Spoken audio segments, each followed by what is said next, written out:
What's up guys, Dan here, Coalcracker Bushcraft. So one thing that you might be wondering is why I'm getting choked out on all of these strings that are tied all over the place, and that's what we're going to talk about today.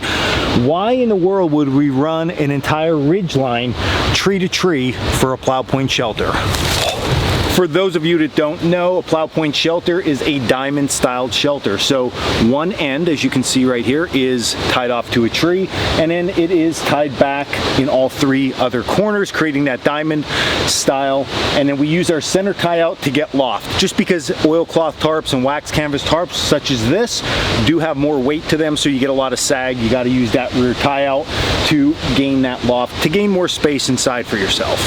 Now what common sense would tell you in a setup like this is just use a smaller piece of string. I have a toggle here in one of my tie outs, and then of course I would just tie my string like this around the tree. Really nice, really simple and easy way to tie out this front point of this shelter system.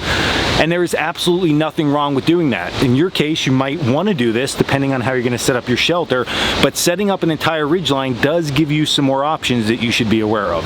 Now, tough to see on camera, tree to tree back here, we ran an extended ridge line across. And generally these ridge lines are used for something that we call a lean-to shelter, where the shelter is more open, not the diamond configuration. And the reasoning behind a lean-to style shelter is that if we have a fire out in front of it, we can trap a lot more heat or capture a lot more heat into that shelter system. Unlike a lean-to shelter, our locations for a fire are somewhat limited. We can have one out this way, but you can see just the way it's set up, you're not going to trap too much heat inside. You'll definitely get heat in there, but you're not going to get too much. So being tied off to a tree like this really limits you. And that leads us back to our ridge line. Our ridge line can aid tremendously with our plow point to capture more heat from our campfire and keep us a little bit more protected if the weather goes bad. All right, so you can see here our ridge line is still set up, and what we have done is we have moved the tip of our plow point shelter off of the tree, and we have now centered it on the line. Now you can move this anywhere along the line.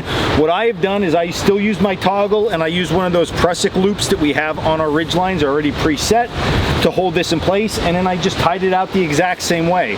So what this does now is this gives us a very open front to this. We don't have a tree in the way. So by setting it up this way along this entire ridge line, we can put a campfire out front, the same as a lean-to, but now the plow point offers a little bit more protection, maybe another fun way to camp, and then we can trap a lot more of that heat. Another great thing about this ridge line set up in this way is you can also hang gear and equipment off of it. And again, you can move this plow point back and forth along here. So maybe you have two people camping together, you just have to tie one ridge line, one plow point here, one plow point here, one central fire. It's gonna work perfect.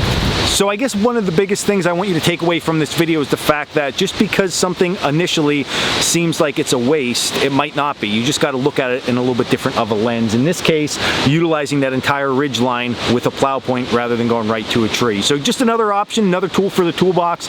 If you enjoyed this video, hit like and subscribe down below. You can also check us out at coalcrackerbushcraft.com for all our classes, our gear, and our blog. And until next video, stay in the woods.